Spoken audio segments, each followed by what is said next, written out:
Hello students, जय हिंद। आज मैं आप लोगों को प्रायिकता बताने वाला हूं और आज जो ऐसे प्रायिकता बताऊंगा जो आगे के परीक्षाओं के लिए बहुत ही महत्वपूर्ण होगा। और ये जो नीचे कक्षा है, जैसे मान लीजिए कि 10वीं वर्ग है या 9th वर्ग है, इसके लिए भी बहुत ही आवश्यक मैं बताने वाला हूँ। अभी ग्रुप डी की परीक्षाएं चल रही है, उनमें भी इस प्रकार के क्वेश्चन आ सकते हैं। ठीक है, तो वीडियो को लास्ट तक देखिएगा, तभी आपको समझ में पूरी बात आएगी। चलिए, प्रायिकता को हम अंग्रेजी में बोलते हैं प्रोबेबिलिटी। प्रोबेबिलिटी, ठीक है। और प्रायिकता के बारे में मैं पहले कुछ बता देना चाहता हूं। जैसे प्रायिकता जो होता है 0 के बराबर होता है या 0 से बड़ा होता है। ठीक है, 0 के बराबर हो गया, 0 से बड़ा होगा। कौन? प्रायिकता। किसी भी चीज की प्रायिकता। ई से हम डिनोट करते हैं किसी एलिमेंट। ठीक है, यानी किसी भी पदार्थ, कोई भी तत्व, कोई भी चीज का जो प्रायिकता होता है 0 से बड़ा होता है या 0 के बराबर होता है और 1 से छोटा होता है। 1 से छोटा होता है या 1 के बराबर होता है। ठीक है, जो प्रायिकता होता है 0 के बराबर या 0 से छोटा, 1 के बराबर या 1 से छोटा, जो प्रायिकता होते हैं। ठीक है, इतना आप लोग समझ गए। चलिए कुछ पॉइंट लिख देते हैं। जैसे मान लीजिए पहला पॉइंट है कि किसी निश्चित घटना की प्रायिकता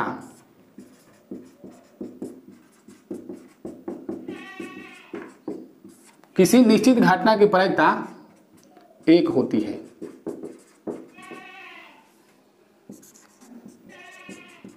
किसी असंभव घटना की प्रायिकता क्या होता है? 0 होती है। ठीक है, अगला पॉइंट हमारा हो सकता है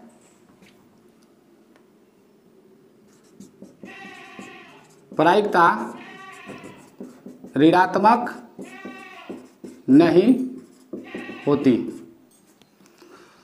अगला पॉइंट है, मान लीजिए किसी प्रयोग में की गई सभी प्रायिकताओं का जो क्या होता है? 1। किसी, इन सब के बारे में मैं आप लोगों को बता दूंगा। चलिए देखिए, जैसे मान लीजिए अब हम यहां पर लिख देते हैं कि प्रायिकता होती है। किस प्रकार प्रायिकता होगा? 1 होगा, 0 होगा, 1/2 होगा। मान लीजिए 55% है, 1 से कम है, तो इसका प्रायिकता हो जाएगा 0.5 है, इसका प्रायिकता होगा 1/2 के बराबर हो जाएगा, या 0.25 है, ये भी हो जाएगा। ठीक है, 30% मान लीजिए लिखा हुआ है, तो इसका भी प्रायिकता होगा, इत्यादि। अब यहां पर हम बता देते हैं प्रायिकता नहीं होता है। प्रायिकता नहीं होता, 3/2 रहेगा तो प्रायिकता होगा, क्योंकि ये 1 से अधिक है, इसका प्रायिकता नहीं होगा। मान लीजिए 1.7 है, इसका प्रायिकता नहीं हो सकता।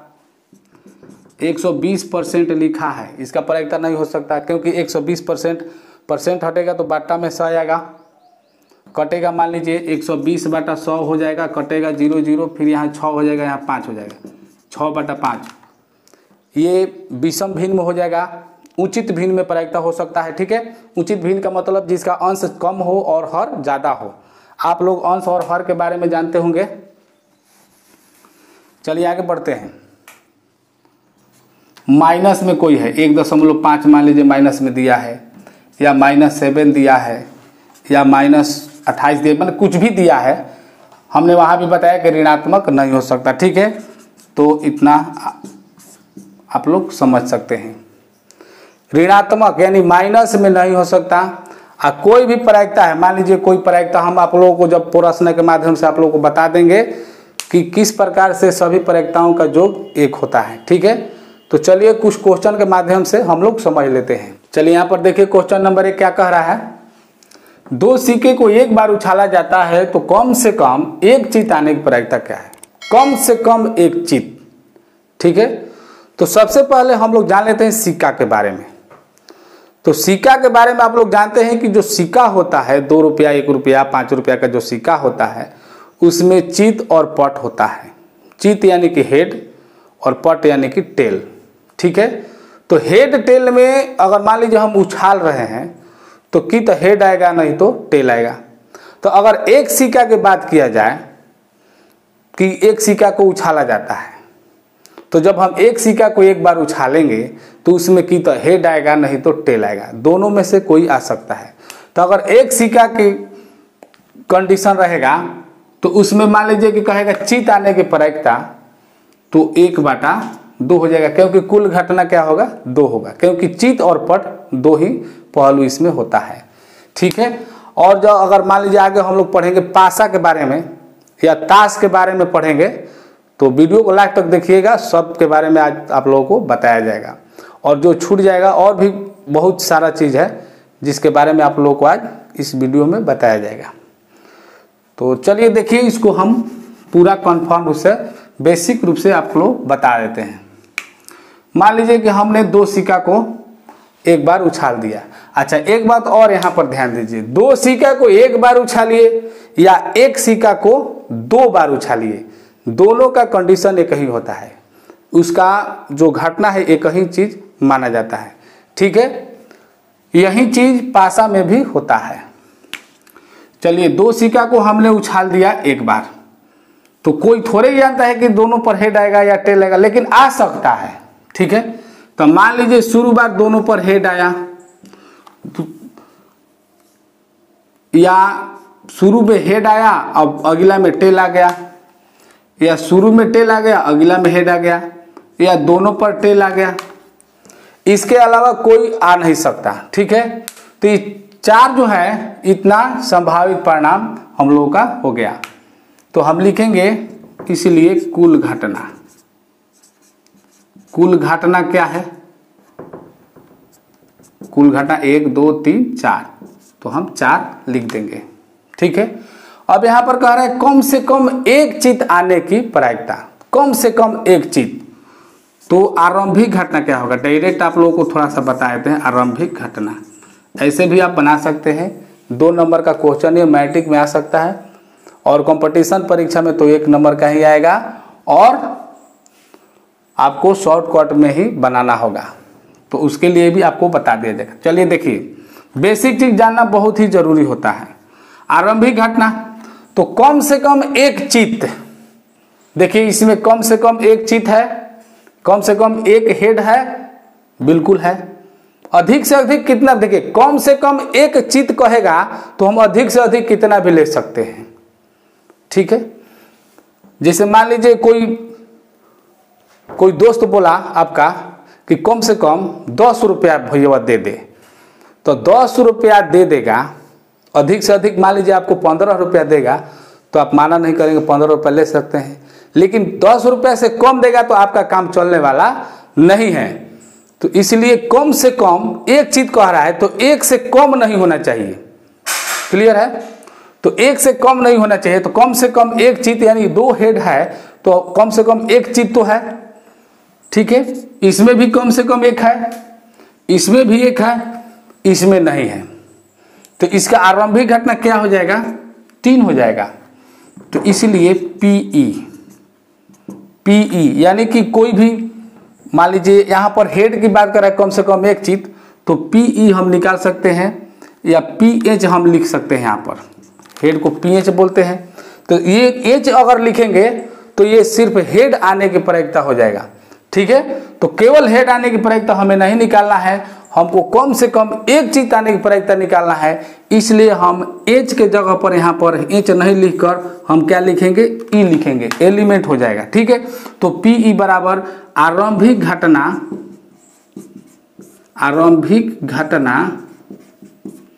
बटा कुल घटना। आपको ये ध्यान देना है, कुल घटना बाटा के नीचे ही लिखना है, शुरू में लिखना है। जो आपको प्राप्त है, जो आपको चाहिए उसको शुरू में लिखना है, यानी जो आपको प्राप्त करना है उसको शुरू में लिखना है, या बाटा में लिखना है कुल घटना। समझ गए? तो आरंभिक घटना क्या है, 3 है और कुल घटना 4 है, और ये हो जाएगा आपका आंसर। चलिए इस पर आधारित और क्वेश्चन देख लेते हैं।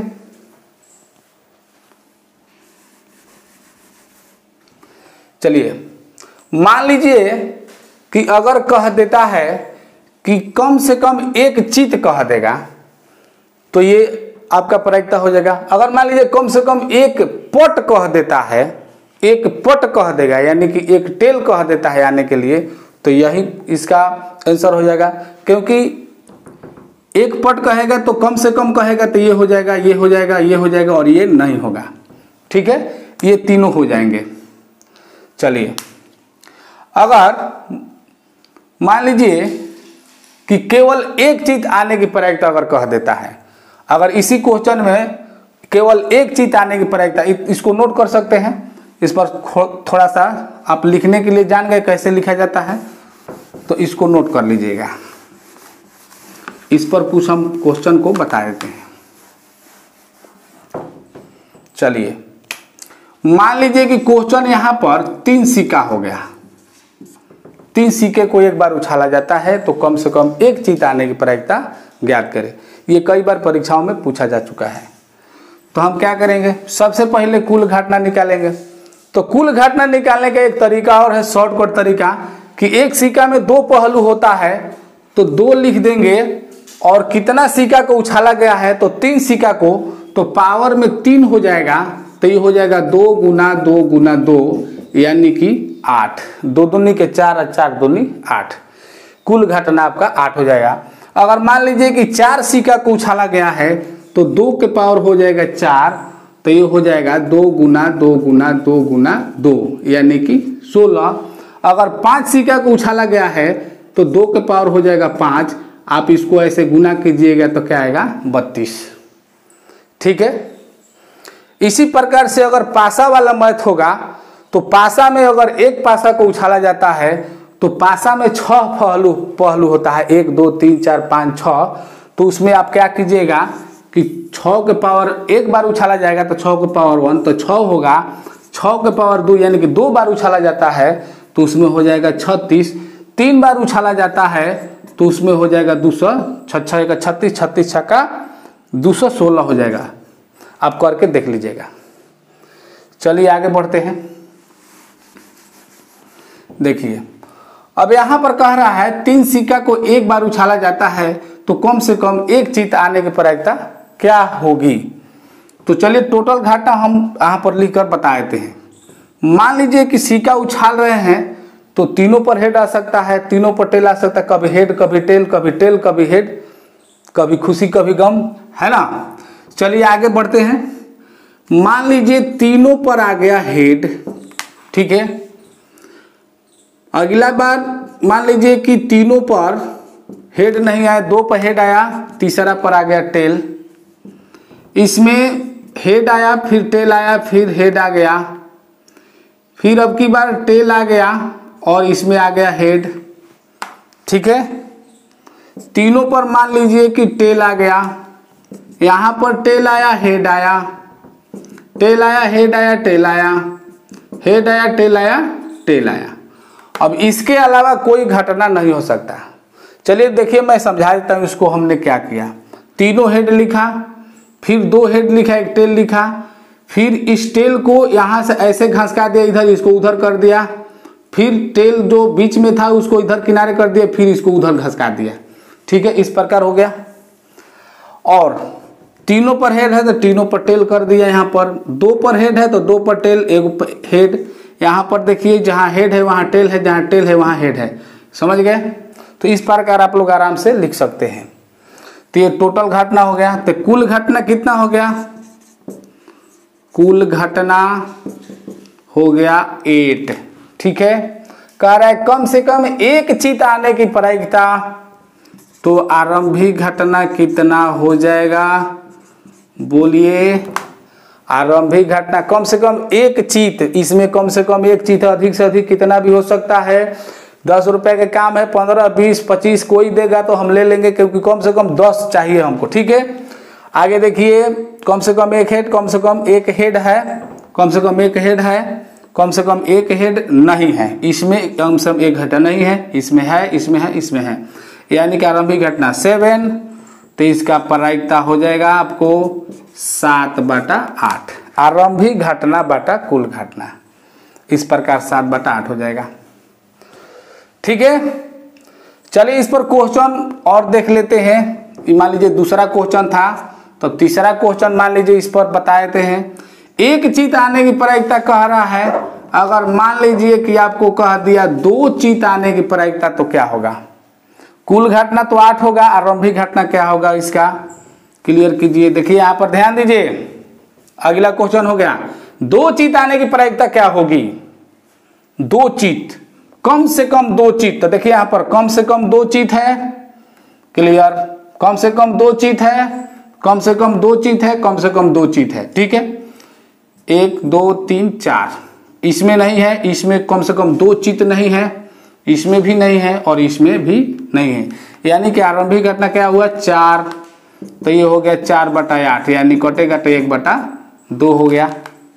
इस प्रकार अगर मान लीजिए कि अगला क्वेश्चन हो गया चौथा, और उसमें कह रहा है कम से कम नहीं कह रहा है, ध्यान दीजिएगा, उसमें कह रहा है अधिक से अधिक, अधिक से अधिक। ठीक है, अधिक से अधिक 2 चित आने की प्रायिकता क्या होगी? तो आप क्या कीजिएगा, कुल घटना तो इसी प्रकार से होगा, तो आरंभिक घटना हमको देखना है कि क्या होगा। ध्यान दीजिएगा, अधिक से अधिक 2 चित, अधिक से अधिक 2 चित जब कह रहा है तो आपको क्या करना है? ध्यान दीजिए, अधिक से अधिक 2 चित, यानी 2 चित से कम हो जाएगा लेकिन अधिक नहीं होगा। अधिक से अधिक 2 चित चाहिए, उससे ज्यादा नहीं चाहिए, इसका कहने का मतलब यही है। तो अधिक से अधिक 2 चित इसमें है, इसमें अधिक से अधिक 2 चित नहीं है, बहुत ज्यादा है। ठीक है, कम से कम ले लेंगे लेकिन अधिक नहीं लेंगे। अधिक से अधिक जब कहेगा तो हम कम से कम कितना भी ले सकते हैं। कोई व्यक्ति मान लीजिए बोला, कोई दोस्त बोला कि हमें अधिक से अधिक 50 रुपए चाहिए, उससे ज्यादा नहीं चाहिए, तो कम से कम देंगे तो चल जाएगा, उसको ले लेगा। तो अधिक से अधिक 2 चित, यहाँ पर ज्यादा हो गया, अधिक से अधिक 2 चित है, एक हो गया यहाँ पर अधिक से अधिक 2 चित, अधिक से अधिक 2 चित। अब यहाँ पर देखिए अधिक से अधिक 2 चित नहीं है लेकिन कम से कम है, तो अधिक से अधिक 2 चित नहीं है लेकिन 2 चित से तो कम है, तो इसको हम ले लेंगे, इसको भी ले लेंगे, इसको भी ले लेंगे। ठीक है, इसको नहीं लेंगे, इसको भी नहीं लेंगे, यानी कि आरंभिक घटना कितना हो जाएगा? 6 हो जाएगा। तो प्रायिकता आपका बन जाएगा 6/8। इसको ध्यान से देखते रहिएगा, 2 3 6, 2 4 8 हो जाएगा 3/4। ठीक है, अधिक से अधिक वाले कंडीशन में आप समझिएगा कि क्या होने वाला है। तो अधिक से अधिक में हम 2 से अधिक नहीं ले सकते हैं। जब अधिक से अधिक 2 चित आने की प्रायिकता कहेगा तो हम 2 से अधिक नहीं लेंगे, 2 से कम लेंगे। ध्यान दीजिएगा, अगर यही रहेगा कम से कम 2 चित, तो हम कम से कम 2 चित 2 तो लेंगे लेकिन 2 से अधिक ले लेंगे, 2 से कम नहीं लेंगे। अभी पीछे हमने बताया। ठीक है, चलिए आगे बढ़ते हैं, आगे क्वेश्चन की ओर। चलिए यहाँ पर देखिए 5वां क्वेश्चन, संजोग के खेल में 1 से 12 तक अंक अर्जित हैं, तो 3 और 4 से विभाज्य संख्या की प्रायिकता क्या होगी? तो ध्यान से देखिएगा, संजोग का खेल आप लोग देखे होंगे मेला उला में, मेला में गए होंगे, जिससे मान लीजिए ऐसे गोल एथी रहता है, यहाँ पर बीच में पिलर जैसा होता है और इसमें तीर जैसा ऐसे मान लीजिए बनाया हुआ है एक, और वो चक्री जैसा घुमा देता है और उस पर अंक लिखा रहता है। जैसे मान लीजिए लिखा है 1 2 3 4 5 6 7 8 9 10 11 12, जैसे 12 यहाँ पर हो गया, मान लीजिए 12 ऐसा हो गया। तो इस प्रकार से 1 से 12 तक अंक अर्जित है और इसको घुमा दिया, तो घुमा दिया तो एक तरह से इसको जुआ भी बोलते हैं। तो मान लीजिए कि कह रहा है कि अंक अर्जित है, तो 3 और 4 से विभाज्य संख्या की प्रायिकता क्या होगी? 3 और 4 से विभाज्य संख्या, 3 और 4 से विभाज्य संख्या की प्रायिकता निकालना है। ठीक है, तो 1 2 3 यहाँ पर सब ये अर्जित है। तो ध्यान दीजिएगा कैसे बनेगा, आप लोग भी कुछ निर्णय कीजिए कि क्या होने वाला है। चले यहाँ पर हम लिख देते हैं 1 2 3 4 5 6 7 8 9 10 11 और 12 ये संख्या अर्जित है। ठीक है, 3 से विभाजित, 3 से विभाजित संख्या क्या होगा, 3 होगा, 6 होगा, 9 होगा, 12 होगा। फिर 4 से विभाज्य संख्या, तो 4 से विभाज्य संख्या 4 होगा, 8 होगा और 1 हो जाएगा, फिर 12 हो जाएगा। ठीक है, तो कितना विभाज्य हो रहा है, 1 2 3 4 5 6 हो रहा है। यानी कि आपका प्रायिकता हो जाएगा, आरंभिक घटना 6 हुआ और टोटल अंक है कितना, 12 को है, तो बाटा में हो जाएगा 12, यानी कि आपका 1/2 हो जाएगा। ऑप्शन नंबर बी आपका सही है। ठीक है, तो इस प्रकार से क्वेश्चन जो है कंपटीशन परीक्षाओं में भी पूछते हैं। तो चलिए देखिए आगे क्वेश्चन देखिए, चलिए देखिए यहाँ पर क्वेश्चन समझिए। पिछले क्वेश्चन की तरह है बिल्कुल, संख्याएं 1 2 3 4 डॉट डॉट करके 40 तक, यानी 1 से लेकर 40 तक की संख्या है में 5 और 8 से विभाज्य संख्याओं की प्रायिकता क्या होगी। तो इस क्वेश्चन को आप लोग बनाइएगा और ध्यान से इसका आंसर कमेंट बॉक्स में जरूर लिखिएगा। ठीक है, तो मैं उम्मीद करता हूं कि आप लोग पिछला क्वेश्चन समझ गए होंगे, तो इसे बढ़िया से देख लीजिएगा, ध्यान से देख लीजिएगा। और वीडियो लंबा हो जाएगा, इसलिए वीडियो को इतना ही पर रोकता हूं। अगर इसके बाद जो हम बताए थे शुरू में ही कि पासा वाला और जो क्वेश्चन है ताश वाला क्वेश्चन है, बहुत सारा ऐसे क्वेश्चन है, तो वीडियो लंबा हो जाएगा, तो आगे वीडियो में बताऊंगा। तो आज के लिए इतना ही, आगे वीडियो में मिलते हैं। और चैनल पर नए हो तो चैनल को सब्सक्राइब कर दीजिएगा और एक लाइक जरूर कर दीजिएगा। जय हिंद, जय भारत।